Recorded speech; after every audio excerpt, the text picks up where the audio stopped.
What's happening, guys? We are going to take a look at the Marvel Legends Elektra Nachios comic figure coming straight out of the Build-A-Spider wave from Marvel Legends. We're going to see how she stacks up against her Netflix counterpart figure and see how it holds up amongst the new Marvel Legends among this year. I hope you guys stick around to the end. Check it out. So, up here at the top, we've got the Great Elektra spot varnish, the artwork on the sides, very same artwork on this side, and on the back it says, "Shaken by the death of her father, Elektra uses her exceptional skills in the martial arts to become an expert assassin." So Elektra Nachios has been the primary love interest of Daredevil, save for when it was Black Widow and a couple other characters that minorly were in and out of his life. And Elektra is a master assassin. She's been involved with The Hand. She's been in her own series. She was featured in season 2 of the the Daredevil Netflix series. She had her own terrible movie starring Jennifer Garner. I'm sorry if you like that, but you're wrong. So she's a pretty badass female character, strong and capable, and that's what we're going to look at today. We're going to see if the figure lives up to the hype of the character.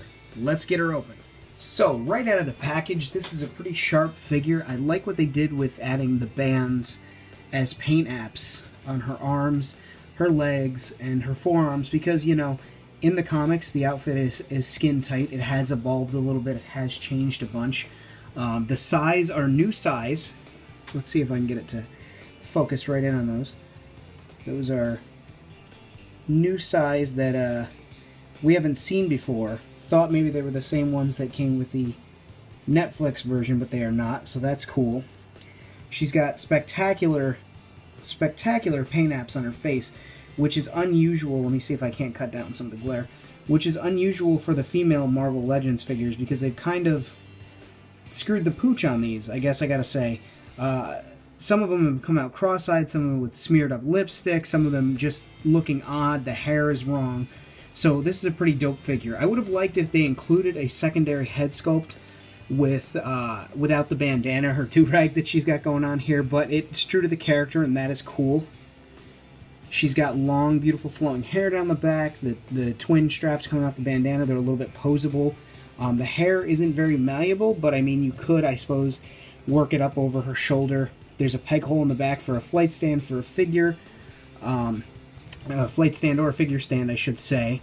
There's some weird flash right around the rib cage area / right underneath her breast line. It's a different color plastic than the midsection, which kind of upsets me. The nice draped skirt, I guess you're going to call it. The Elektra butt.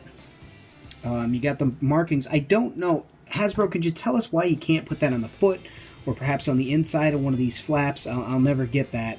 One of the weird things about my figure, I haven't watched too many reviews about this, is the T-joint in mine is very strange positioning. I can really see the pegs.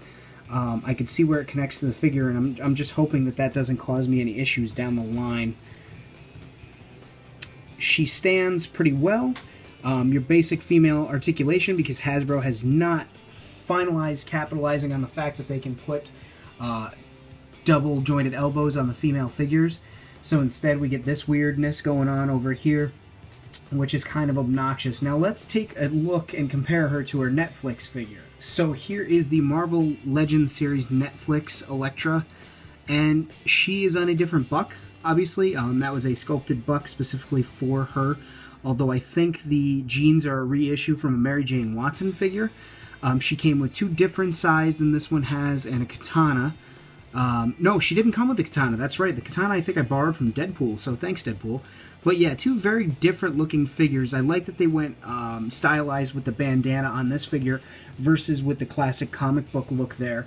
So I think it's a great deal for what it is, and I mean, at the price point, you can't beat that. I'm going to get her out of the shot. This figure came with the 2 sizes as far as accessories goes, and I wish they'd come with a head, but the other piece that it did come with was the left-hand leg for the spider Build-A-Figure, and I don't think I'm going to build that figure. Oh goodness, so that's going to do me no good. But at the end of the day, I am impressed, and I'll have some final thoughts up in the next shot. Yeah, so some of my final thoughts on this figure as I set it up for my ACBA thumbnail, which will be worked on in a hot minute. I like this figure. It's a good female figure. I just wish Hasbro would get their shit together as far as giving us double jointed elbows for the females, and maybe including other hands and other heads. I know they do it on some figures where it seems like they give you the whole damn farm, and then on other ones we get this, where it's the hands particularly purposed to hold the two accessories and that's it. So, I mean, I like the addition of the loose waist cape that allows for posability, and I like that these are a little bit posable and pliable. You can probably do the hot water trick and some ice, make them stand out for a couple of photos. So all in all, I'd say this is a solid B figure and a great female to add to the library from Marvel. I hope you guys like this video. If you do, please be sure to give it a thumbs up. Leave a comment below if you thought I should do something differently, or you think I can improve on these things, because I want to make these better and I want to make it a channel to serve you guys. Hope you guys have an awesome week. Be good. Peace.